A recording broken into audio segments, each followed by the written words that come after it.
Bottoms. Let's talk Bottoms. So this came out, actually, I don't know, like probably a month ago at this point. It was released to digital like super quickly. Dude, so fast. So it's already on digital. They always are now. Which I don't think is a terrible idea for a movie like Bottoms, because it wasn't a movie that was going to blow up the box office. Like I feel like after the initial weekend of hype, Bottoms kind of like no one was really going to see it. So I think this one's like not the worst like quick digital release, because we all got to see it on digital. So synopsis for Bottoms is PJ and Josie start a fight club as a way to lose their virginities to cheerleaders. The fight club gains traction, and soon the most popular girls in school are beating each other up in the name of self-defense, but the pair finds themselves in over their heads and in need of a way out before their plan is exposed. Also, quick shout before I turn it back over to Cam that the alternate poster on Letterboxd that George and I selected of Fight Club bangs.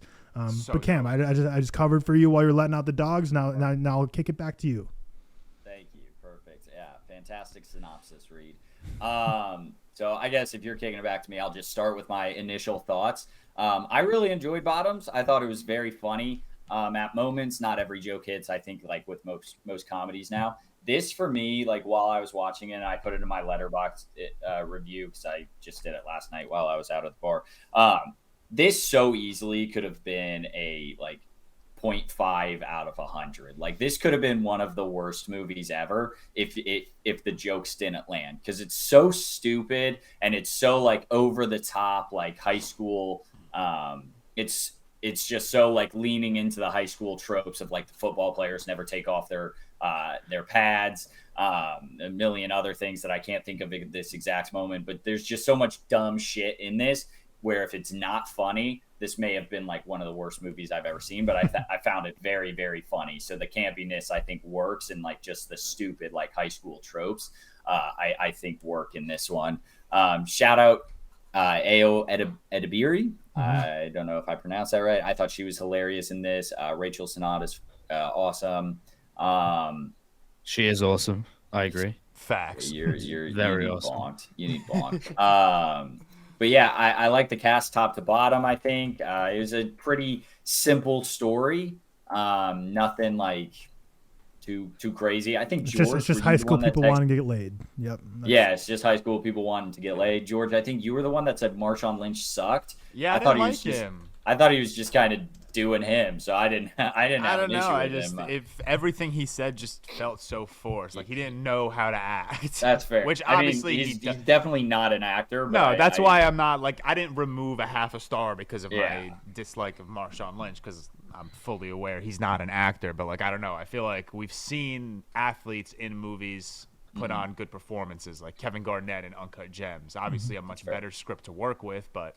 I did love seeing the end credits where I love seeing the end credits where they were doing like the outtakes, because it literally just looked like they went to Marshawn. They're like, you have no lines, just like whatever you think, because like the outtakes were all so different. I'm like, I literally think they just gave this dude no lines. He's like, just be a substitute teacher who's crazy.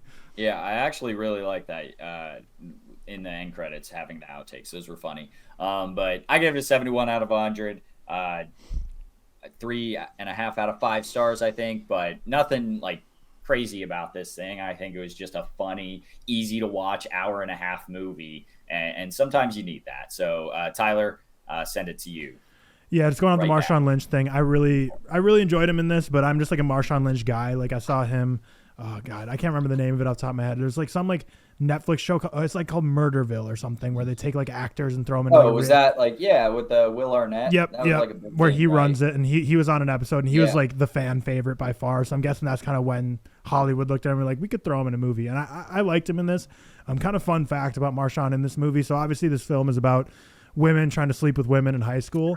So kind of the reason Marshawn Lynch was drawn to this was he said in an interview that basically when he was younger, his sister came out as homosexual, and one of his biggest regrets in life, because it happened a long time ago for him, was how he handled it. He didn't feel like he handled it well, was supportive, was like a good brother in that instance. And that's always been nagging at him throughout his whole life. So he kind of wanted to, like, that's what really drew him to this movie, was to be like, this is like an opportunity to kind of like at least give something small back to the LGBTQ community, because I feel like I failed them in my previous life.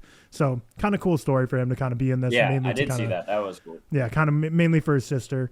But yeah, I really enjoyed him. Nicholas Galitzine, who's like the main, I don't even know if he's a quarterback. They never really showed him play football, but I think they didn't show anything. Yeah, they made him seem like he was the star quarterback. But I really enjoy him. He was in Red, White, Royal Blue, which I thought he was great in. Obviously, he didn't get as much range to do in this one, but he's just a funny, silly little guy. He was in Purple Hearts from last year. Oh, that was him too.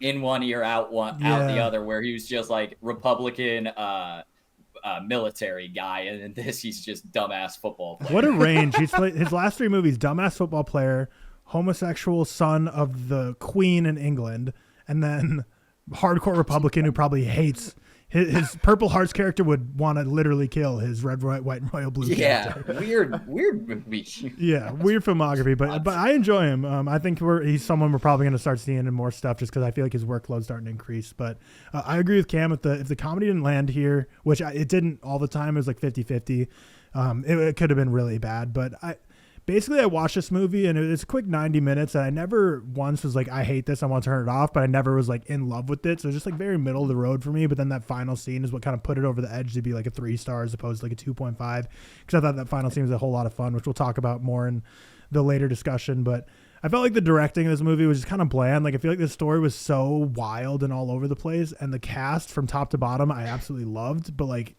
it should have been a more fun and engaging movie with how great the cast is and how much I like them and how silly the story was, but it just kind of was meh. But the soundtrack was great, though. I'm a huge soundtrack guy, and the soundtrack was banging. The soundtrack was kind of banging. Did they play Avril Lavigne? Yeah. That was kind of banging. The soundtrack was kind of banging.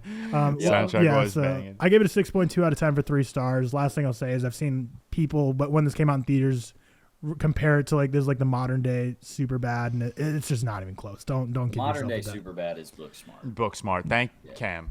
I love you, bro. It just thank you. It just is. Booksmart's great. But George, what were your thoughts? Pretty much exactly the thoughts between the two of you guys. I went with a 3.5. I found myself laughing way more often than I thought it would, and like Cam said, if those jokes didn't land, this could have very well been a 1.5 star movie, but they were landing for me. I thought Ayo and Rachel were fucking fantastic. Their chemistry, it feels like they've been acting alongside each other for years. But yeah, I kind of want to echo what Tyler said in terms of the direction. I feel like this movie didn't know whether it wanted to be like a full-on spoof of the high school genre or like give us a genuinely like serious like entry into that category of film. Like, there were moments where it felt like, you know, a scary movie or a not another teen movie, and then there were moments where it felt like a Booksmart. So it was very, for me, tonally a little bit all over the place. I still loved it. I texted you guys. There were moments in this movie, or I think I texted Victoria this. There were moments in this movie that I absolutely adored. I texted you guys. The total eclipse scene, I loved. Like, that was an all-timer. I rewound that like 3 times to watch it. Like, I thought that was fucking hilarious. And then that song choice in the background is just, there's no need for it, but it was just it was just perfect. But yeah, for me, it was a lot of hilarious moments, a lot of heartfelt moments, kind of surrounded by what felt like very lazy direction, lazy writing.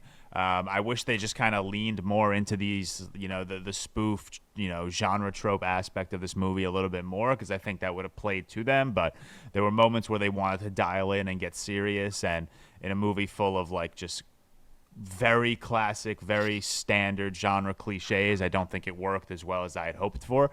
I still went with a 3.5 out of 5. I still really enjoyed my time with it. Like both of you guys said, it's just a quick, turn your brain off, hour and a half comedy. You're going to laugh. You know, you might tear up here and there. But yeah, it also felt a little predictable for me. You kind of, you know, it's following the very standard high school formula, you know, losers get popular or somewhat known more so in school.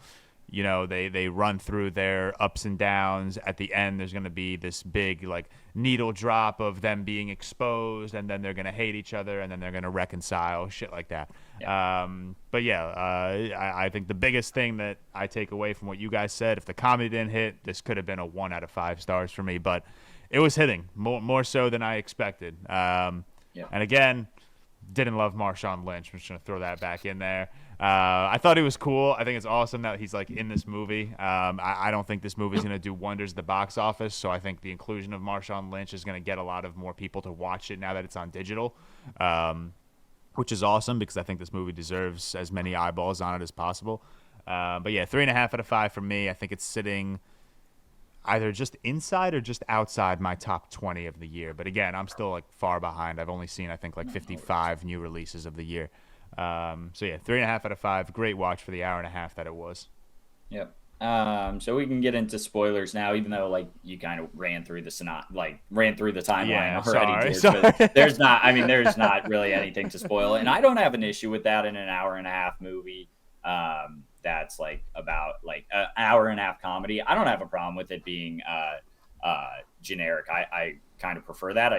It's not going to be the best movie ever if you are generic. It's just an easy watch, you know. I will say right before we get into spoilers, I clicked on Nicholas Galitzine, his like Google profile, and he is doing the full-on Zoolander in his very first picture. He's got the like duck face out, just Zoolander face. So that good for him. Looking good in that one. But yeah, bottoms. I don't know what Tyler, if you want to talk the ending scene. They're basically on a football field and everyone's trying to kill everyone. As you mentioned, they basically start a fight club. And then it gets exposed, and then they have to fight at the end, obviously. But yeah, they're just trying to fight everyone and kill everyone. Yeah, I feel like the only thing like spoilery would be, oh, you know what? We might as well throw this up. So only thing fuck yeah. Very cool. Only thing spoilery would be like, so that basically the whole movie, it's like the girls in the fight club that are trying to, get women, basically have this like war with the football team where they just hate them, like a classic, like the jocks suck, like we hate these popular jocks. But then kind of by the end they realize, so they have like a big homecoming football game is what this movie like builds up to. And the football game is like a huge rivalry years long between the two cities.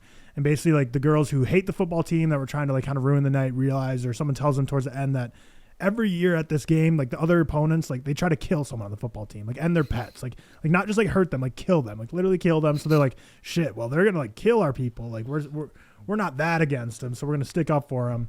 So they try and basically there's like a bomb that's set in a tree that's kind of like more of a distraction. And then like a fight, all out just Anchorman final scene level fight happens on the field of just people getting stabbed and killed and blood flying all over the place and gruesome, just women kicking ass. And it was just hilarious when the football team walked out the other team, because I was like, it's just, they actually look like it could be a high school football team. Whereas the actors like in the movie for Bottoms were like, clearly like 28-year-old men. Yeah. And then like the other team rolls up and there was a couple studs in there, but like it was a huge crowd. Most of them, I was like, oh, that's like actually what could a high school football team be? So I was like just kind of chuckling. And then just literally like the end of Anchorman is kind of what the end of the movie this was, where it's just all out crazy fight, Mortal Kombat style to the deaths. The funny thing is, they didn't play any bit of football in this movie. Like you said, we don't really know if he was the quarterback or whatever. They just start fighting. And one of my favorite jokes was, so Hazel was one of like probably the third main character, we'll call her. She was kind of the crux of the film at the end, being love interest to Rachel's Sennott, right? Sennott? Sennett's I've always thought it was Sennott, PJ character. Okay, Sennott.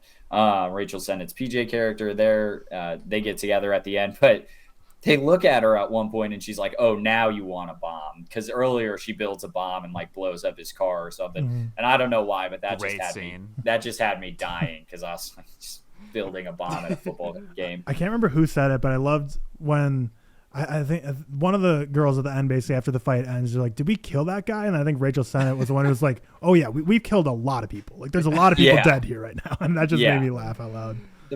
They also like note at the end that like no one is in the other team's crowd.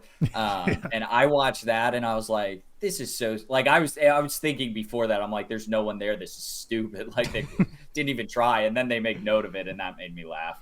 And at one point they like pull out matching necklaces and they're like, oh, we're pulling these out in the third act. And it were things like that, like that weren't the funniest thing ever. But I think if they don't hit, I'm like, this sucks ass. But it for me made me laugh a good amount. So that's why I hold it pretty high compared to others. Are there any other jokes that you want to mention? It's a fairly basic movie, but I do think if you're wanting an easy watch, it's on digital now. I think you go watch it. Like, this is something I could show Emma and she would really like.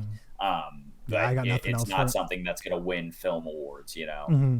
Yep.